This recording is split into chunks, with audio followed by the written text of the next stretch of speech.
Ladies and gentlemen, please welcome the President of the United States, Donald J. Trump, and FIFA President Gianni Infantino.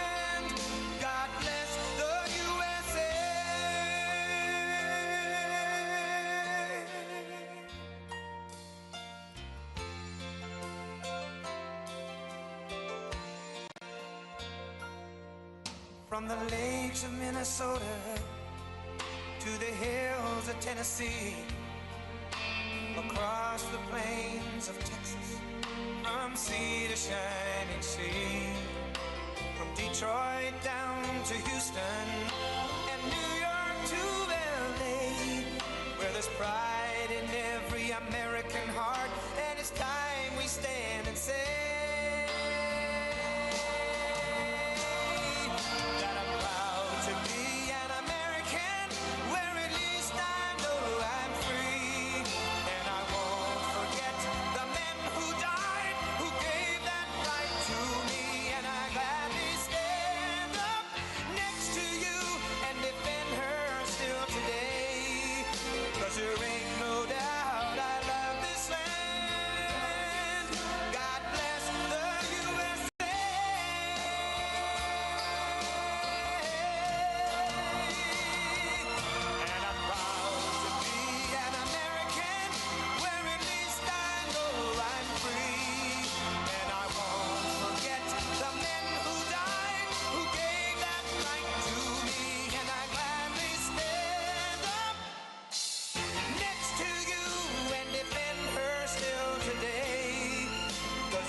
Well, thank you. Thank you very much. Dear Mr. President, dear friends, colleagues, ladies, gentlemen, presidents from all over the world, dear President, we have the world united here today, the presidents of all the countries of the world, of course of football or soccer in the world, but we know that this is the most important thing in the world, so the most important people in the world are here today. The legends of our game are here, those who made our hearts beat, who made the hearts of billions of people in the world beat, and of course, the FIFA Council as well. We are all here united tonight, President, to celebrate this incredible FIFA World Cup. When we met the first time, Mr. President, in 2018 in the summer, after the award of the decision, I promised you we would make a great World Cup. And by all means, this World Cup has exceeded all expectations.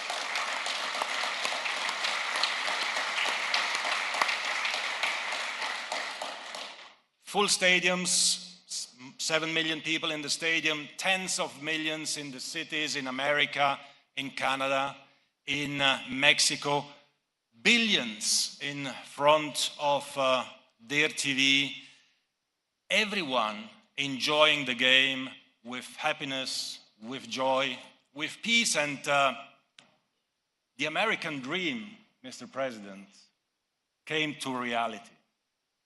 We united the world. We united the world in America. When I told you we will do a great World Cup, you told me America will welcome the world, and you did welcome the world. Everyone that came here enjoyed it. Everyone that stayed home enjoyed it as well by watching the incredible images of this beautiful host cities, of the fans from all over the world coming together and enjoying in peace, Mr. President, in happiness and in joy, because I don't know if you know, but the official definition of FIFA is FIFA is the official happiness provider to humanity since 120 years. So we are providing joy and happiness. Unless the team loses. Unless the team loses, of course. That's not so happy. And all this, of course, would not have been possible. And I say this because it is the truth. You don't need people to compliment you, Mr. President, but this World Cup would not have been such an incredible success without you. Please, your administration, every single person in the White House, in the administration, in the cities, in the states, everywhere contributed to create this safe and secure and joyful environment to live something that the world has never seen. This has not just been, and is not just the greatest World Cup of all times. It is the greatest human, social, and cultural event that mankind has ever witnessed and seen, and we are all part of it, and for this, I thank you very much, Mr. President. Thanks for having us here. There is one more game to go. Two more games, the bronze medal tomorrow, and between England and France, of course, and the great final between Argentina and Spain. One country will be the world champion, but the world has already won. America has won, FIFA has won, and uniting the world in such a way as we did this summer, giving unforgettable experiences and memories to millions, to billions of people all over the world, is something that we will take with us and cherish forever. Thank you, Mr. President. Thank you. So, I want to thank Johnny, this guy. He came to me with this crazy idea. I said, are you crazy? We're not a soccer country. It turned out we were a soccer country, and I think it's going to remain. But what he's done and what he thought of, with a lot of your friends that I met today, they were very much involved in the decision. But I want to thank our great FIFA president, Gianni Infantino. There's nobody like him, actually, very few.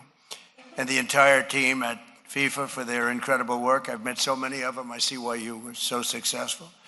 Because of the commitment and devotion of the people in this room, this beautiful room where the sound is very good, because you're going to hear a great opera singer in a couple of minutes. That's why I say, you know, Pavarotti was here. I was saying years ago he was here and he sang right in that corner. And he said to me something I never forgot, because it's luck. Sound is luck. Like talent, you're born with it. Sound is a little luck. He said, this is the greatest space. And he came and recorded either an album or a song, and we're going to hear somebody, you're going to hear somebody in a couple of minutes that's really good. But I did say to him, Christopher, are you as good as, he's an Italian man also. I don't know, it seems that being Italian's a big advantage in that business, right? If his name was Christopher Smith, it wouldn't work out as well. But I said, Christopher, are you as good as Pavarotti? No, no, no. He was the maestro. He was the greatest of all time. There was nobody like, when you hear him, you'll understand. He's just as good. Now, I would have said, no, no, I'm better than Pavarotti if I were him. And therefore, I'm doing this instead of that. But you're going to hear somebody who's fantastic, really an acknowledged genius. But this has been the most successful sporting event, maybe in the history of the world. It's been amazing. So I want to congratulate everybody in this room, because you're very much into football. I'll say the word football. It gets a little confusing here because we have the great Bob Kraft. He's won 6 Super Bowls? 6 Super Bowls. That's not, stand up, Bob, will you please?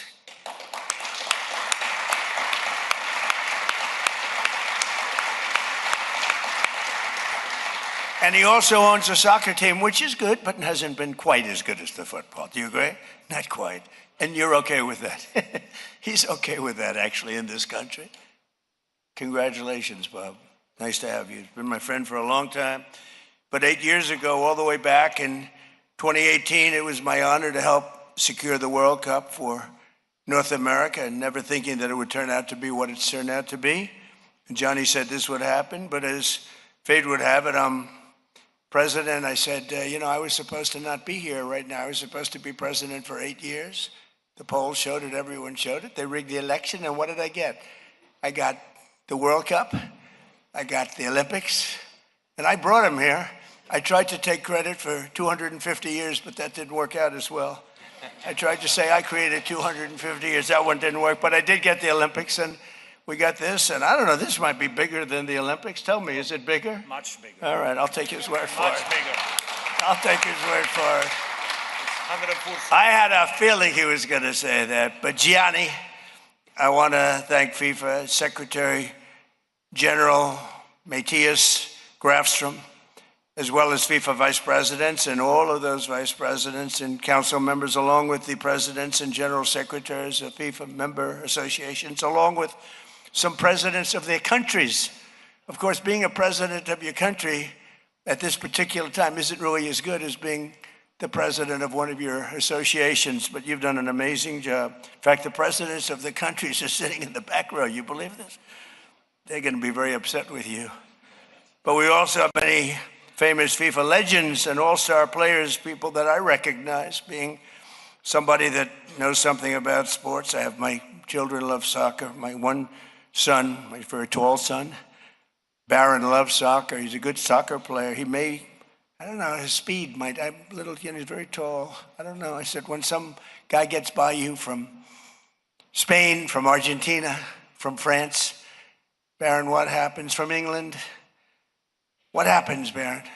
He said, Dad, I'm a very good ball handler. I said, but Barron, if he's faster, what do you do about it? Dad, he'll never get by me. I said, but when he does, and he didn't want to answer that question. So speed, I think, is quite important in this sport. Do you agree? Oh, yes. But he has good skills, actually. But he helped, Johnny helped shape the game. You all helped shape the game and really bringing it to a level that I don't think I've ever seen before. Melania's father, Victor, sitting right here, and he's been a wonderful father-in-law, a great guy, and he said he used to play soccer as a young man. He didn't quite make it into the big leagues, but he's a good athlete. Victor, stand up. Stand up, an ex-soccer player.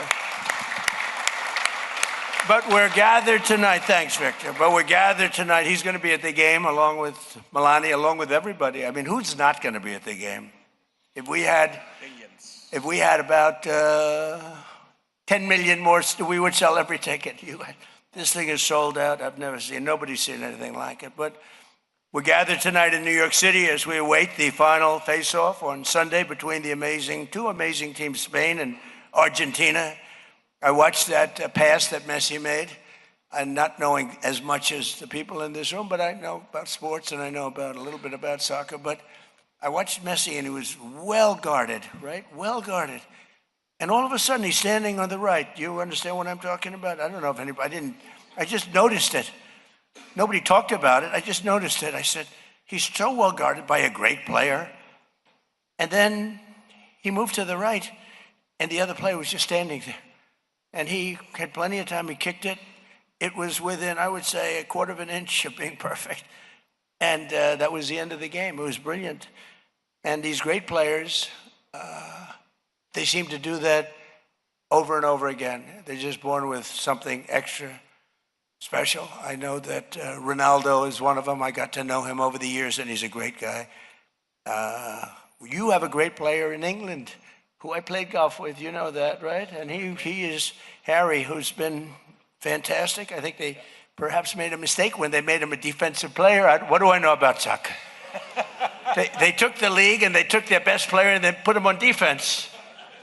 Then somehow, we got to be a little offensive, right? But no, I'm not going to call it. Look, what do I know about coaching?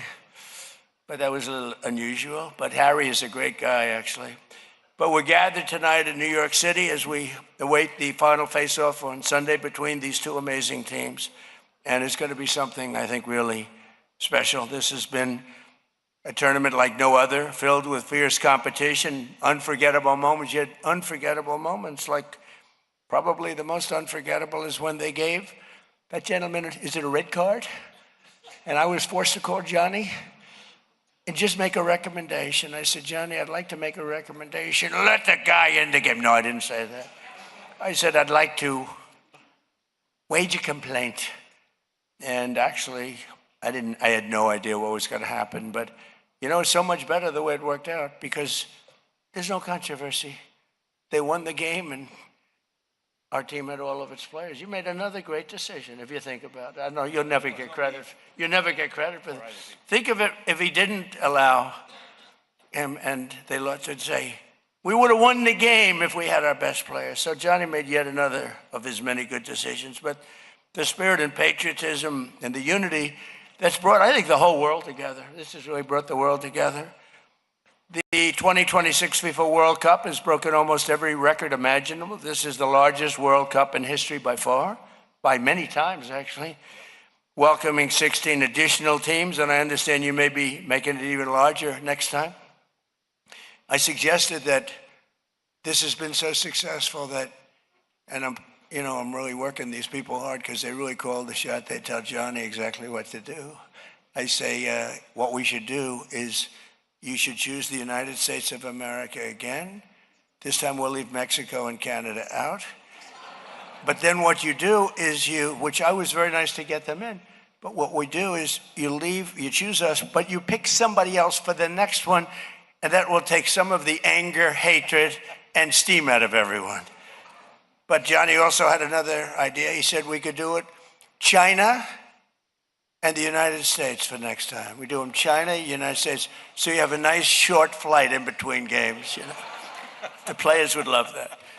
But it is the world's largest, and it's like having, I first heard this, but many Super Bowls at one time. It's like having many Super Bowls. Bob, every stadium is packed to the rafters, the spirit. But fans from 200 countries attended 104 games spread across 16 Northern American cities. And I saw things happen. My mother comes from Scotland. My father comes from Germany.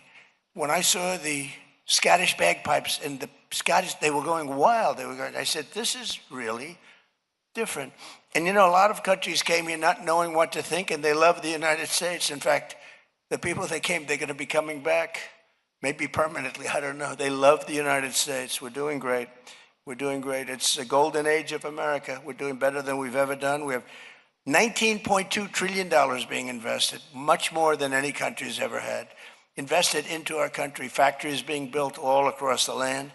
But I'm proud to report that with more than 6.5 million attendees, this has been by far the most attended tournament in history. And that's the history of all sports. And that's only going to go, well, maybe up. I don't know where you're going next time. Where are you going next time? You're allowed to tell me. I'll let you know if you're going to do better. But that's a tough number to beat, right? That's why he's, what he wants to do? He's very competitive. That's why he's going to add some more teams. He figures by adding some more teams, maybe they can tap it. But the total number of spectators exceeds the entire attendance of the last two World Cups combined. And together we pulled it off really flawlessly. I mean, I don't want to say this because you do have two more games. And so let's not talk about it yet. I don't want to say how great it's been. We've had absolute spirit, I have to say the law enforcement, they're fantastic. But they didn't have to work too hard because the spirit was so good. There were no fights, there were no anything. So I just want to say great, but let's save it for Sunday evening. I think we'll hold it out for Sunday evening, but it's going to go well. By the time the final whistle sounds on Sunday, nearly 6 billion viewers will have watched this World Cup. That's a record by many, many times over. I have no doubt that the World Cup has won millions of new fans and a lot of new fans in this country, which traditionally hasn't been a soccer country, but it's getting there even before this. It's been going up. And this will have a big impact, I'm sure. From the first day of my administration, 2025, we've worked closely with FIFA to make this event a resounding success. We have great people. Andrew, thank you very much. Great job you did. You really worked hard, and thank you very much. Great job. to put our preparations into perspective, and the record-setting tournament has been the logistical equivalent of holding 78 NFL Super Bowls in less than 2 months' time. 78. We marshaled the resources of more than 50 federal departments and agencies, deployed every arm of the federal law enforcement to ensure the games would be safe, secure, and successful. And they've turned out to be amazing. The State Department expedited thousands and thousands of visas for World Cup ticket holders, very quick, we call it fast letting them in. We call it let them in fast. And we secured, and Marco was fantastic, Marco Rubio, fantastic in the job he's done, Secretary of State. And we secured more than $1.2 billion in funding to support transit operations and security for the games, 1.2, and he wanted more. I said, can we just relax for a little while, Johnny? 1.2 billion to transport people, isn't that nice? But I want to thank the White House FIFA Task Force. They've been really fantastic. And again, Andrew Giuliani did a fantastic job. Thank you very much. Hosting guests from all over the globe for the 2026 FIFA World Cup was also an incredibly special way to help kick off America 250 years of freedom we have. Tens of thousands of people from around the world that got to join us. We had a fantastic July 4th weekend, like I think we've never had before, and it was only enhanced by having you here. I don't know if you did that on purpose. I don't think so, but it worked out fantastically. We had an amazing crowd. 450,000 people showed up to celebrate our country on a very rainy evening. And because of lightning, everybody was forced to leave. And then I said, we're going to do it anyway, even if I have to speak at 2 o'clock in the morning. We called everybody back, and 150,000 people came back. They were on their way back to Texas and Oklahoma. And we had 150,000 people standing in the rain late in the evening. Somebody suggested, let's do it on a different day, maybe in a week or two. I said, no, it doesn't work in a week or two. It worked on the 250th year. From the Scotland fans who took over the streets of Boston last month to the Argentinian supporters who cheered on Messi. How good is Messi? The hat trick in Kansas City. He had the hat trick, something very rare, I guess, in your sport. That's pretty rare, isn't it? To our first ally, France, winning in Philadelphia on July 4th. What a game.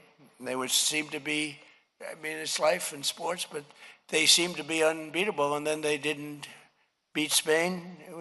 They were the team that was favored. They were the team that was winning, I think, probably the most easily, and then something happens. It can happen in life. It's sports. It can happen in life, too. You're hot as a pistol, and then you're not so hot.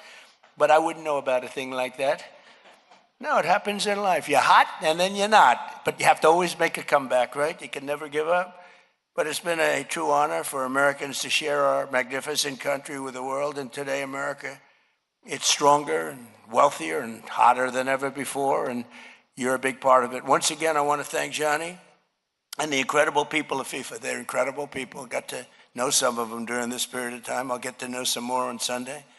And I want to congratulate every team that made the 2026 World Cup one of the all-time greatest sporting events in history. And I think beyond a sporting event, this has been not just a sporting event. This has been far beyond a sporting event. This has been something very, very special.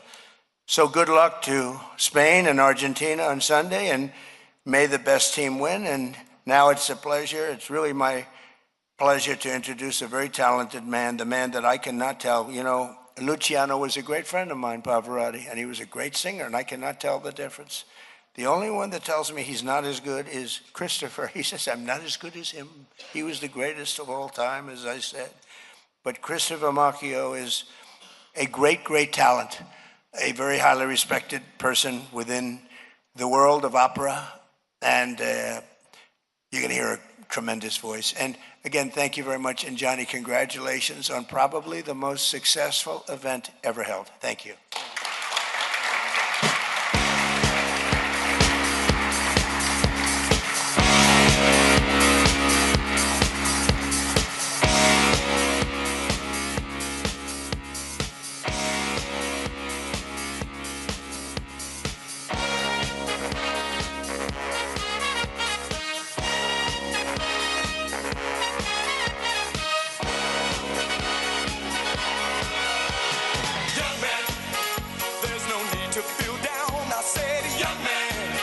Pick yourself off the ground, I said, young man, cause you're in a new town. There's no need to be unhappy, young man. There's a place you can go, I said, young man. When you're short on your dough, you can stay there, and I'm sure you will.